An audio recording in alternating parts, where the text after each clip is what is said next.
Good evening, everybody. Thank you very much for coming. I have a really good talk planned tonight. It's the hidden dangers in your home. And when I started doing the research for this, it was a little bit overwhelming. So now I'm going to have part two. So part one is just mostly dealing with body care, things that you put on your body. Part two is going to be more things in your home, things that you need to know about. And it's actually quite scary. A lot of us, we think we're doing great changing to organic and getting filtered water, which we are, but we're also getting a ton of toxins from just things that we put on our bodies.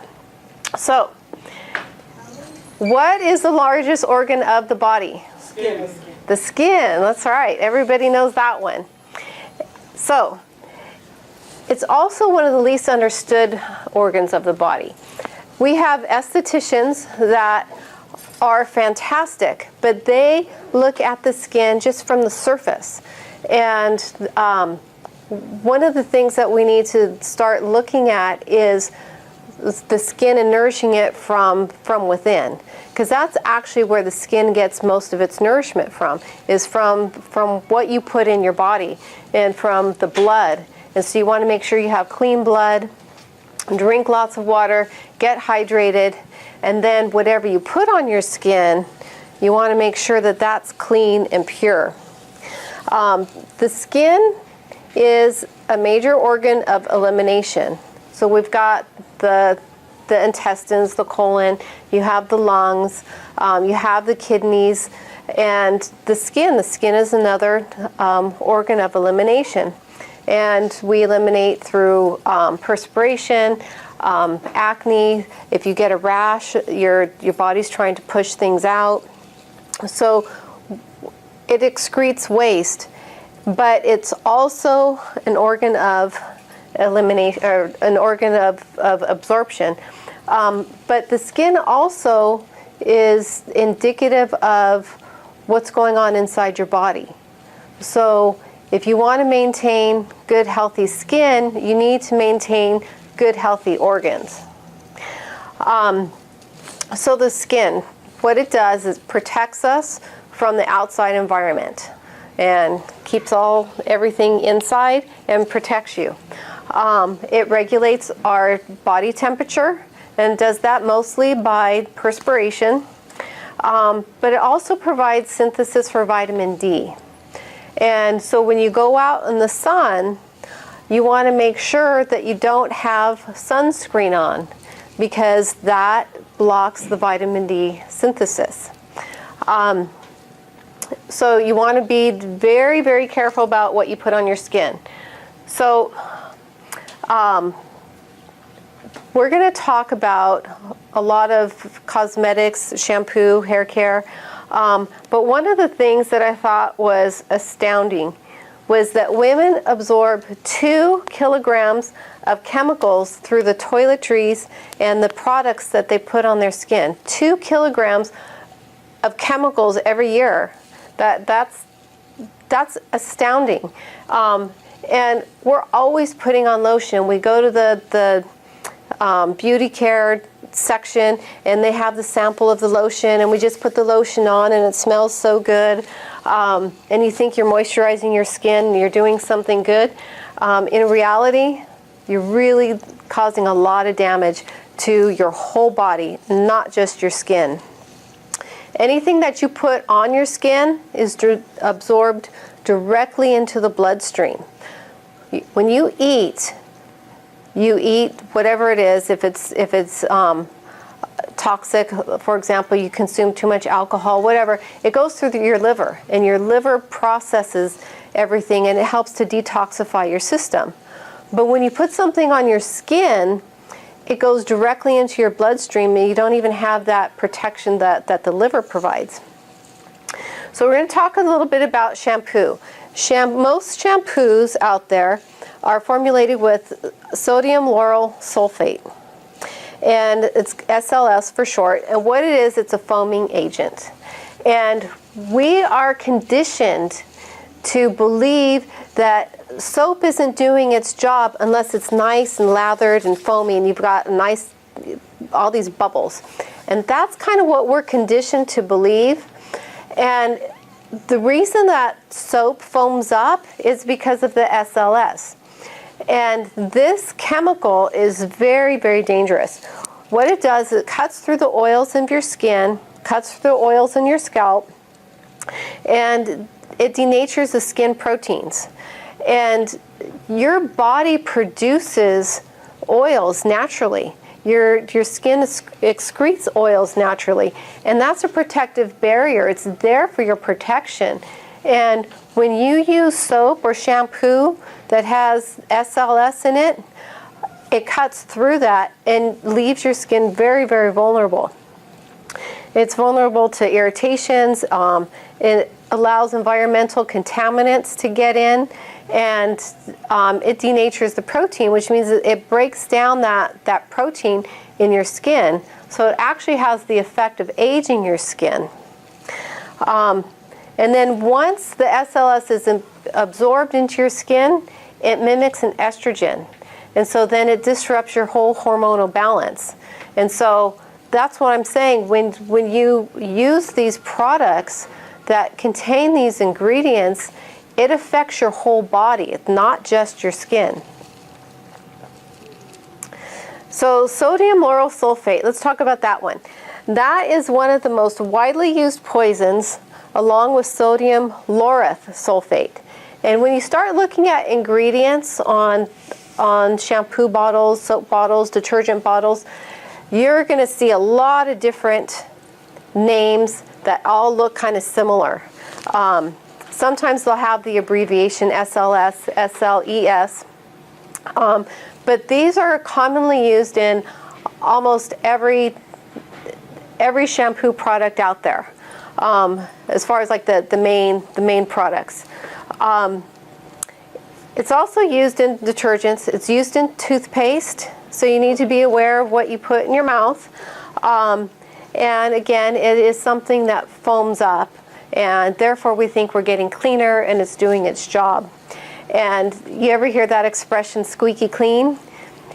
That's because you're stripping your skin of the oils that your body needs. And so yeah, you are squeaky clean, but it's not a good thing. It's a really bad thing. So these chemicals are known by over 150 names. That's why it's really hard to be listing what all these chemicals are. But 150 names, and they're commonly contaminated with dioxane, and that is a known carcinogen. And that's something that you definitely don't want consuming. And like I said earlier, they can't be metabolized by the liver because it goes directly into the bloodstream. So let's go over some of the dangers. Skin irritation and skin corrosion. That's a lovely one, isn't it? Skin corrosion. Eye irritation. Eye deformities in children. Protein denaturing. That's carcinogenic.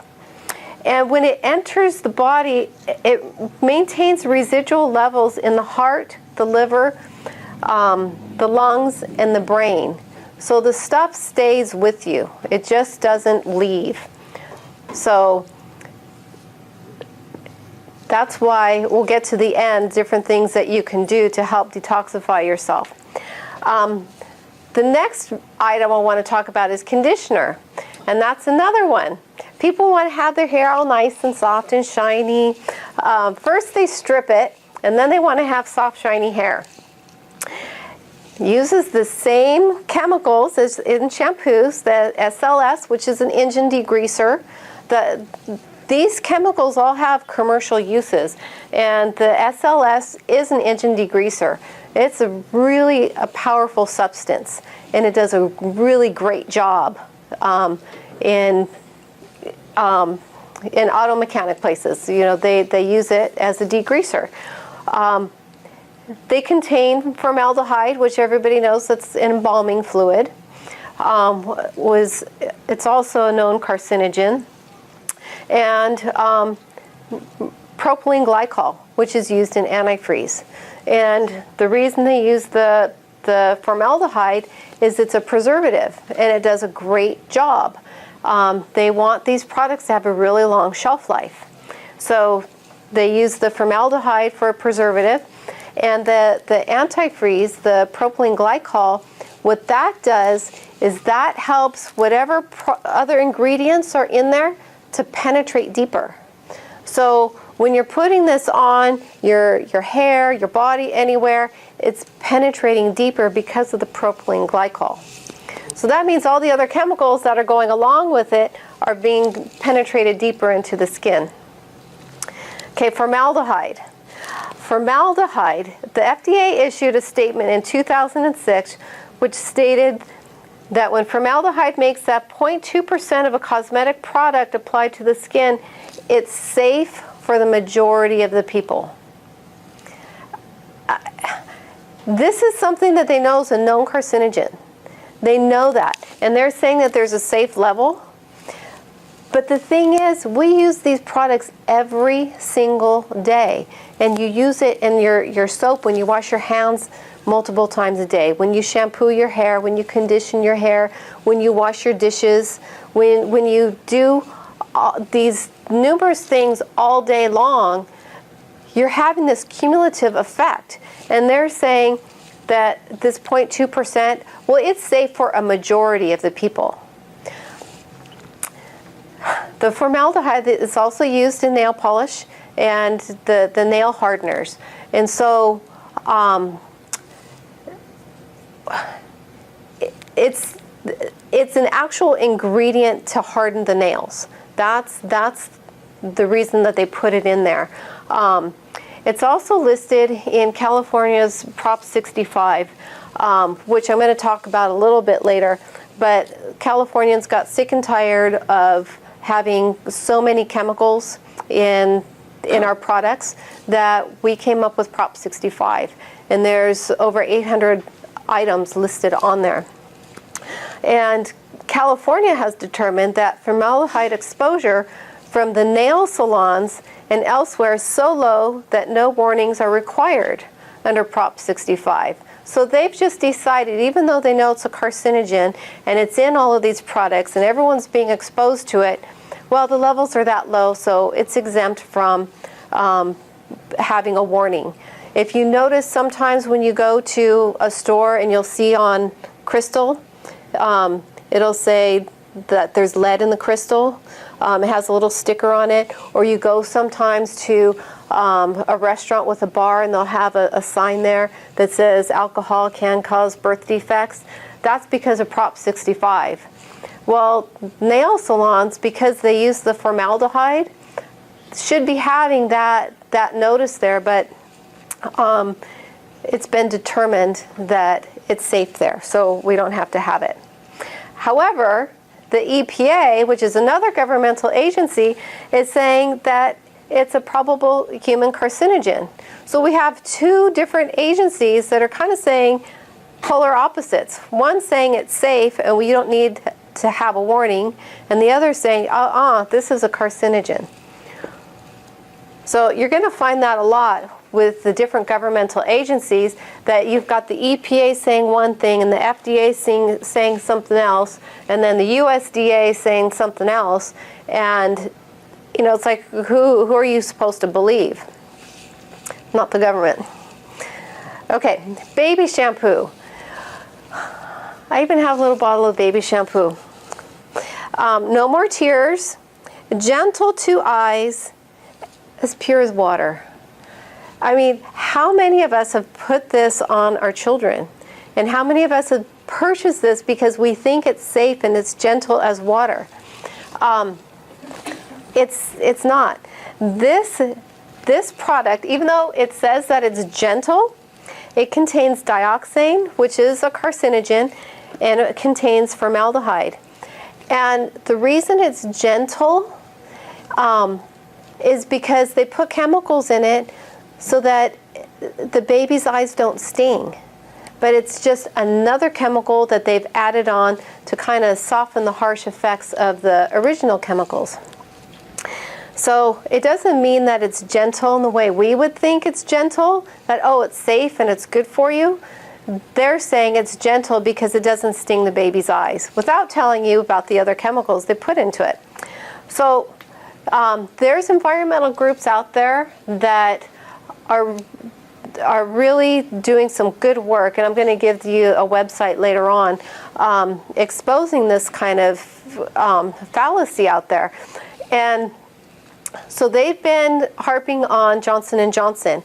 Now, Johnson & Johnson are planning to remove all harsh chemicals and carcinogens from their baby shampoos within 2.5 years.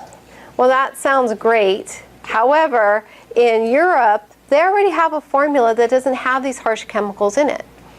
And what they're saying is, well, we can't do it right away because we have to test every single chemical. So if we're taking out one chemical, we have to put in something else, and we have to test that before it's going to be safe, and we can't put that on the market yet, which is ridiculous because this product is toxic to you and to your baby.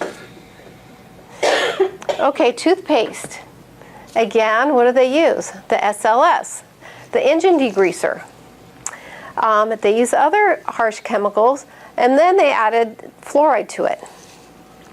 Now, everybody knows in the industry that fluoride is a neurotoxin.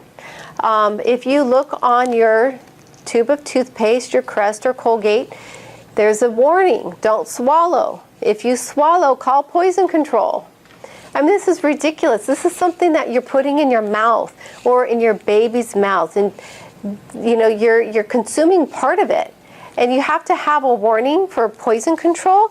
That's absolutely ridiculous.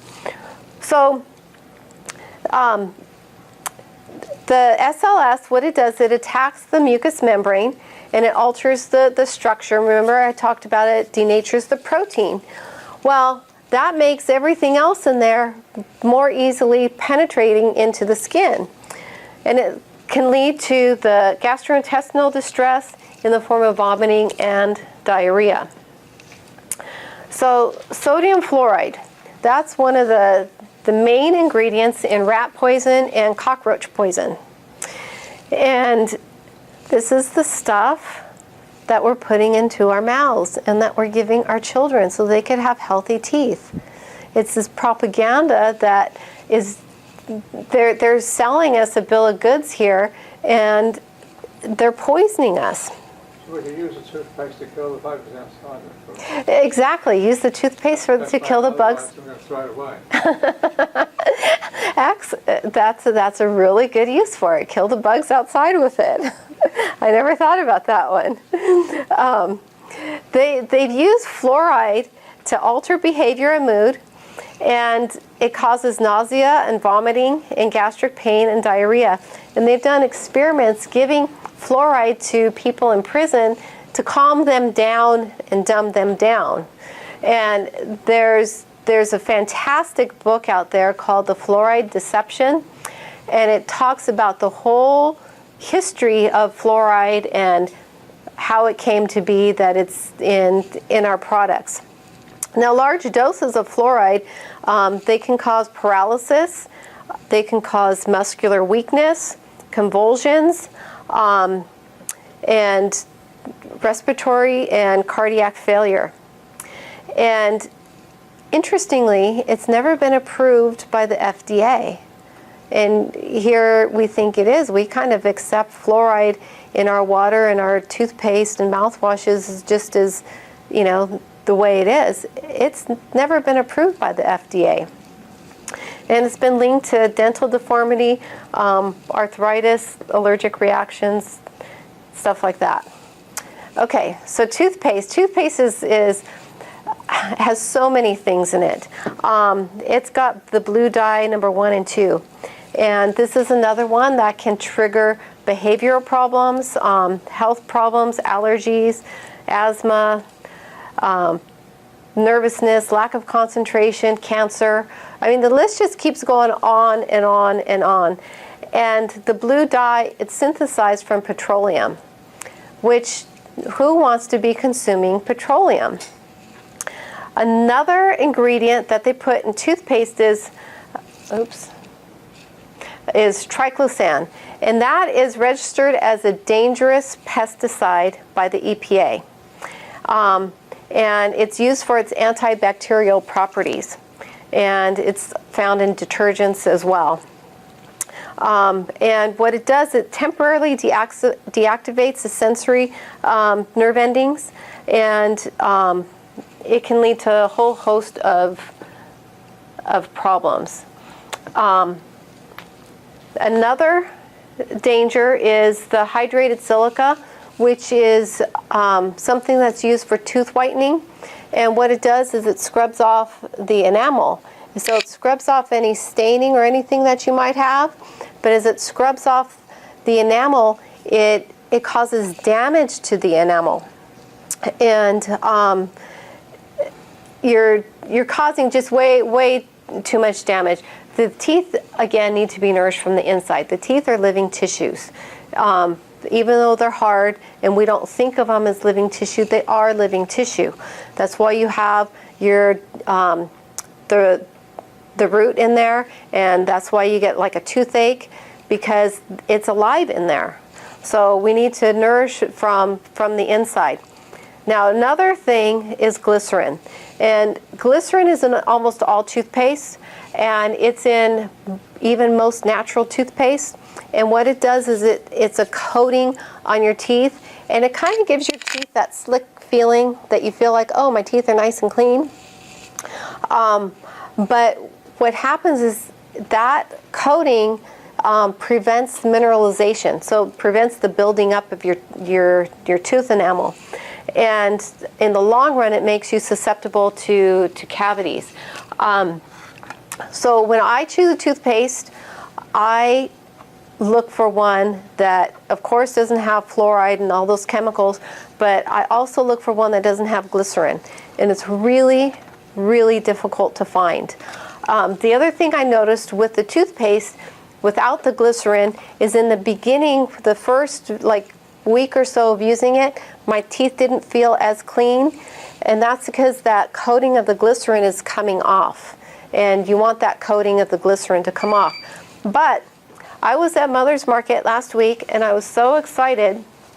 I found a toothpaste. I'm going to pass around this box, and it's called Earth Paste, and it's a natural toothpaste, and it doesn't have glycerin.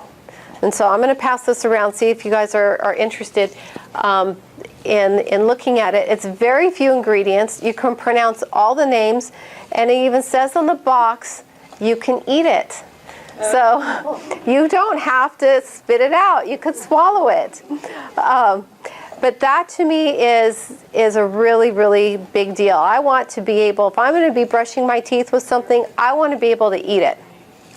And it uses clay in there, which is actually really good for your body, even if you consume it. What's in the clay? What was that? What's in the clay? Oh, you'll see the box. It'll be passed around. What about baking soda? Baking soda is good, but now we're going to talk about antiperspirants, and baking soda is good for antiperspirant as well. So deodorant and antiperspirant. The aluminum that they put into the antiperspirant, what it does is it blocks the sweat gland. Now, if you're going to be blocking a sweat gland, one of the worst sweat glands to block is right here, because it's right next to the breast tissue, which you don't want any of these glands, anything blocked, because it makes you more susceptible to things like breast cancer and fibroids and tumors and things like that. So it's really important to not have any aluminum in what you're putting on under your arms.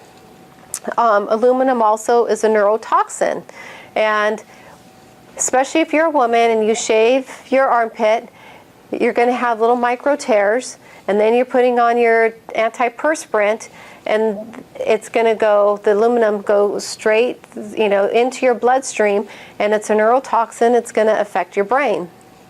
So you want to be really careful about what you put on under your arms, especially if you're going to be shaving.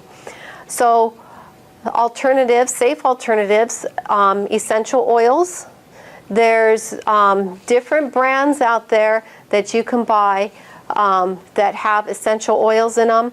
There's a couple of brands that, if you're interested, I can get them to you. I don't have the names of them right now, but they don't have any of the toxins in it. They're all natural ingredients.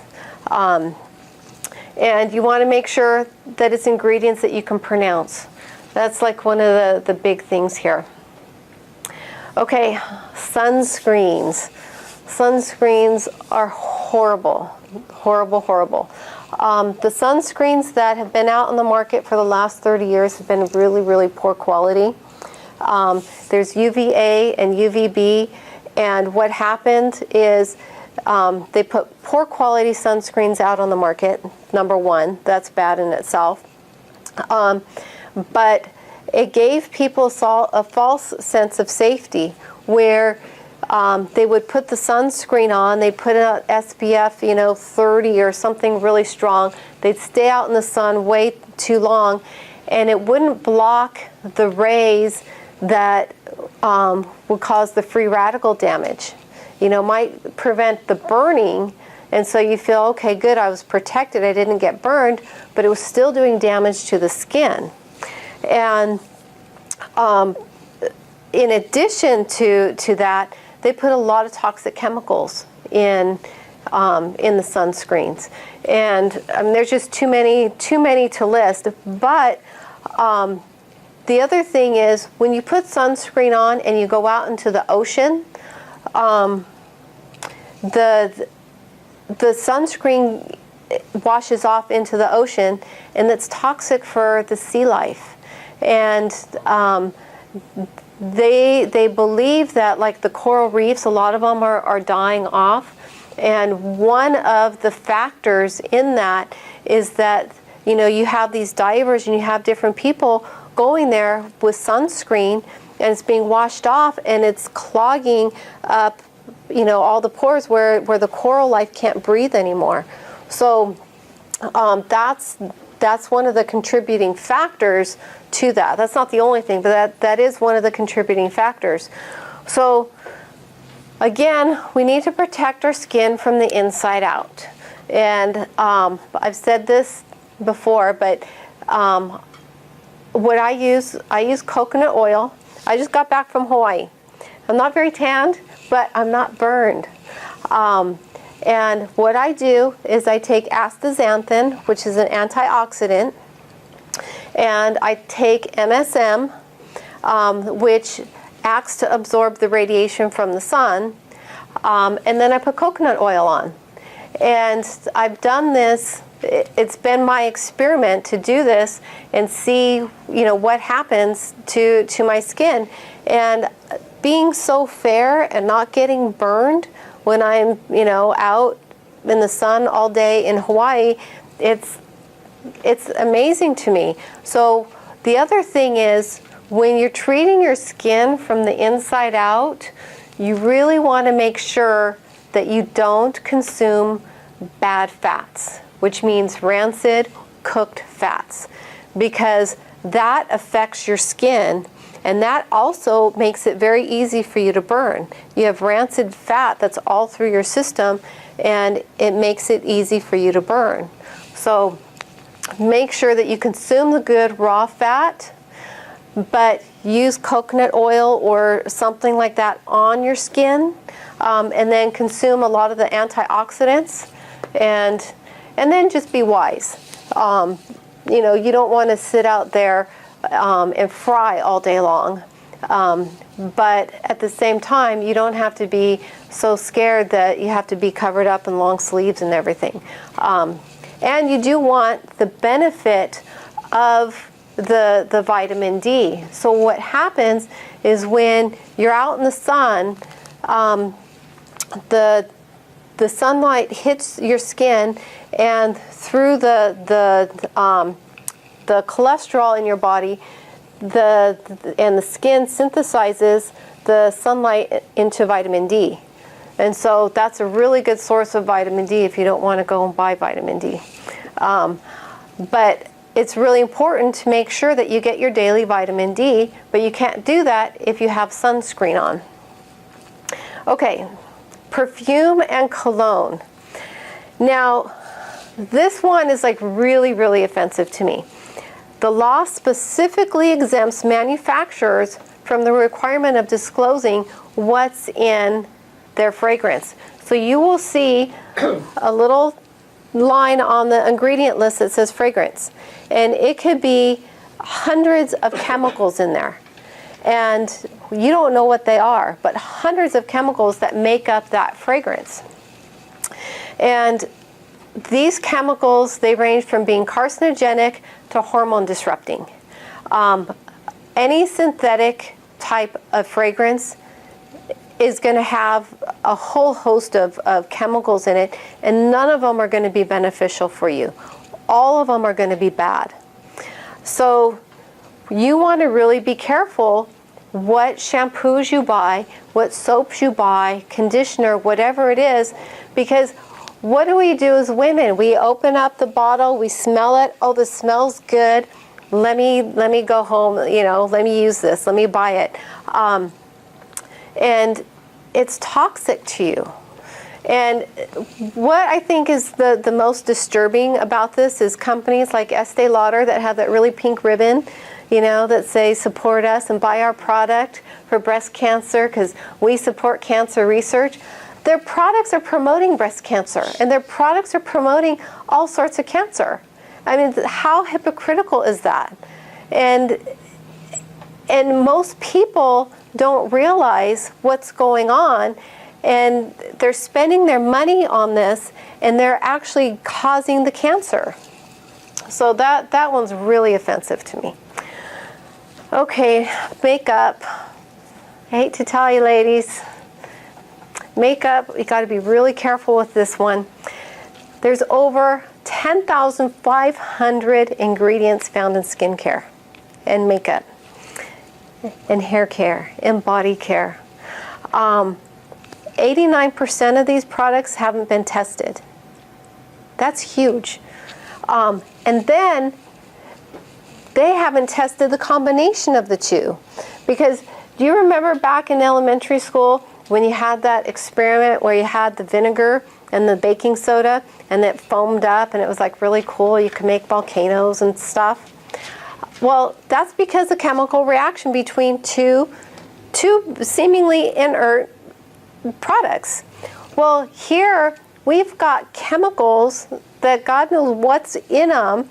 They're used for rat poison, they're used for engine degreasers, and we're combining it with other chemicals, and nobody's testing the combination of those. They're not even testing the one chemical by itself, let alone the combination. So the FDA doesn't regulate these products, nor does the FDA regulate the labeling of the products. So you have to know. You have to really know this stuff. And if you want truly organic skincare or body products, you have to look for the USDA label, which I'm going to get to in a little bit about that. But lipsticks, many of them contain lead. So, and what do? When we put our lipstick on, we get nervous, we bite our lips, we lick our lips, we're consuming the lead and whatever other dyes and chemicals are in there. Mascara, arsenic, cadmium, lead, and nickel. And these heavy metals and these chemicals, they don't have to be labeled, and they're not labeled because they're not ingredients, they're impurities. We can have impurities. We're allowed impurities. But lead, okay, some of the problems with lead. It damages the brain and the nervous system. It causes behavior, and my iPad's going to abandon me. Causes behavior problems, slowed growth, hearing problems. Cadmium, it's toxic. It's used in paints and batteries and phosphate fertilizers. Arsenic causes headaches and confusion and diarrhea and drowsiness.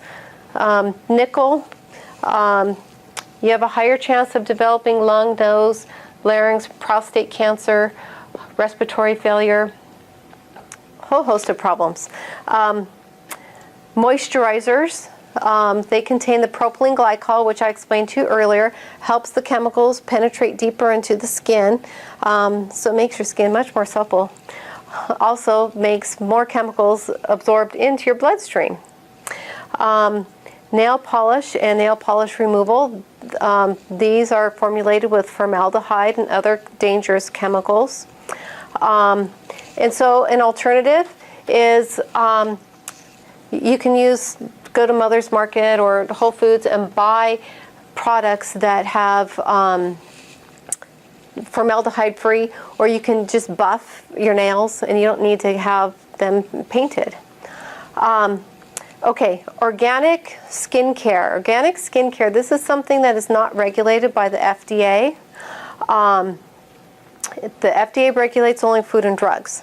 And so there was a fight between the FDA and the USDA, who's going to regulate skincare and all these products. And it turned out that the USDA was going to. But the problem is that you can't be guaranteed that your product is organic unless, one, you read the ingredients and the ingredients tell you it's organic, or it's got this label.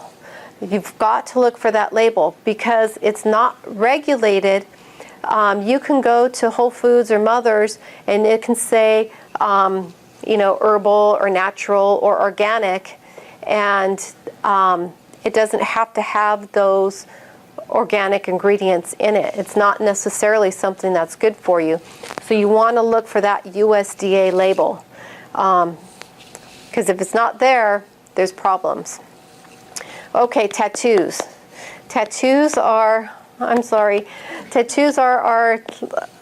you have to be very careful getting tattoos. You can get vegan ink, and you can get safe inks, but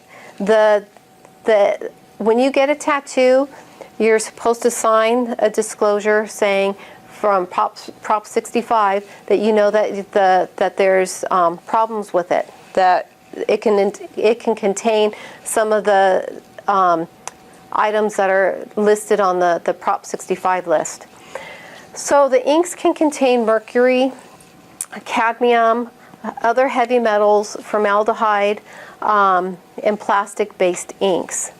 And what happens is the skin will react and it'll encapsulate the foreign material, the ink, and the nearby lymph nodes will try and absorb what's going on there. If you have tattoos, it's probably not a good idea to get them removed because the heat will react with the inks that are in there, and that can cause actually more damage. Prop 65. So in 1986, California voters said, we've had enough. We want to know what's in our products. So they came up with the Prop 65. There's over 800 chemicals on the list. There's a process that you have to go through in order, to get other chemicals listed on that list. But right now there's over 800, and they are to get on that list, it has to cause birth defects or be carcinogenic or other reproductive harms.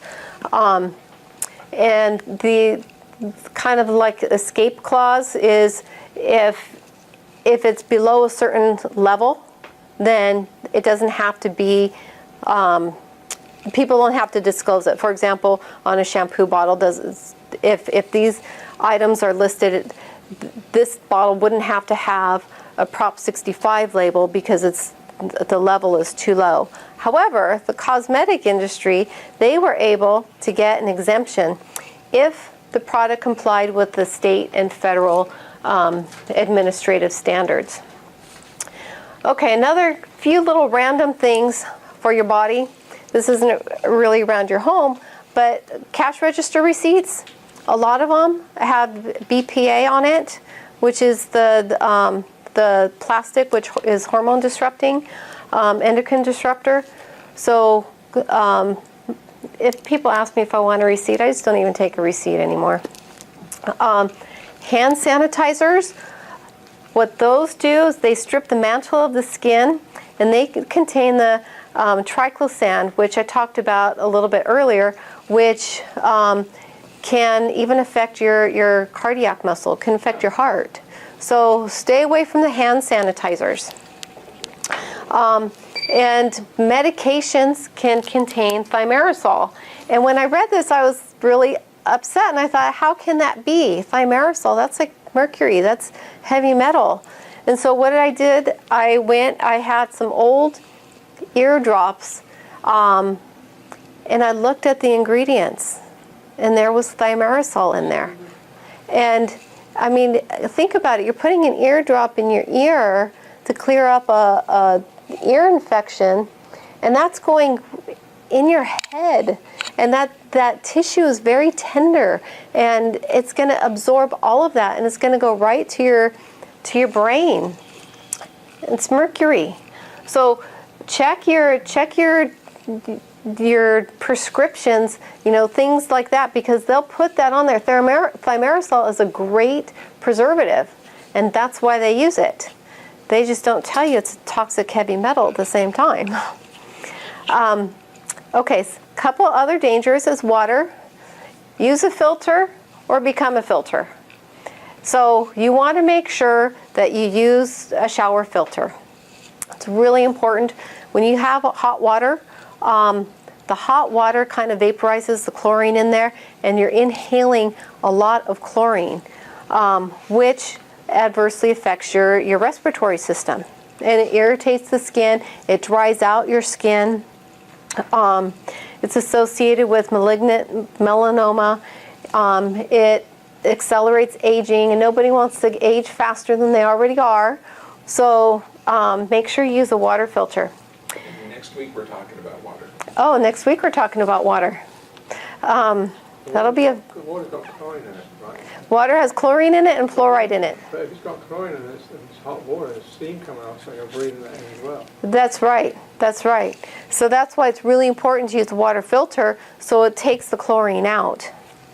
Now, I told you a lot of like really bad stuff, but there's good news, and there's things that you can do. Number one, detoxify your body. That's like what I'm all about, detoxifying your body, making sure your organs of elimination are working properly. You want your liver to be working properly so it can detoxify the toxins that you consume. You want your kidneys, your bladder, your lungs. You want everything to be working properly. The best way is to make sure that your digestion is working. If your digestion isn't working, you're not detoxifying the other organs of your body either. Drink plenty of fresh water. I now am a water snob, and I go and I get my water at Carlsbad Springs. It comes straight from the ground. It's alkaline, and it doesn't have any chemicals. It's not been treated. So start exploring different options, and we'll talk about that one next week, about the different options for water. Consume only organic products. Even if it's body care products, go organic. If it's foods that you consume, go organic. It's either pay now or pay later. And I'd rather pay a little bit extra now for the good quality than paying later with my health. So go organic. Use the organic products on your skin. A far infrared sauna, if you can, is really good because that heats your body from the inside, pushes the toxins up out of the skin. And so that is an excellent way to detoxify your skin. Dry skin brushing, I brought a dry skin brush. Get the long handled one. You just go up your extremities. You can do your back with the long handle one. You go towards your heart. And these are really inexpensive. I think they're like under $15. Get a shower filter. Get 20 minutes of sunshine. And you want it in the peak of the day because that's when you're going to be able to get the right amount of sunshine so that your skin can convert the sunshine to the vitamin D.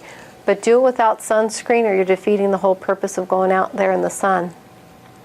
Exercise daily. You got to do something. Keep your lymph flowing, because that's another big way of detoxifying is your lymph system.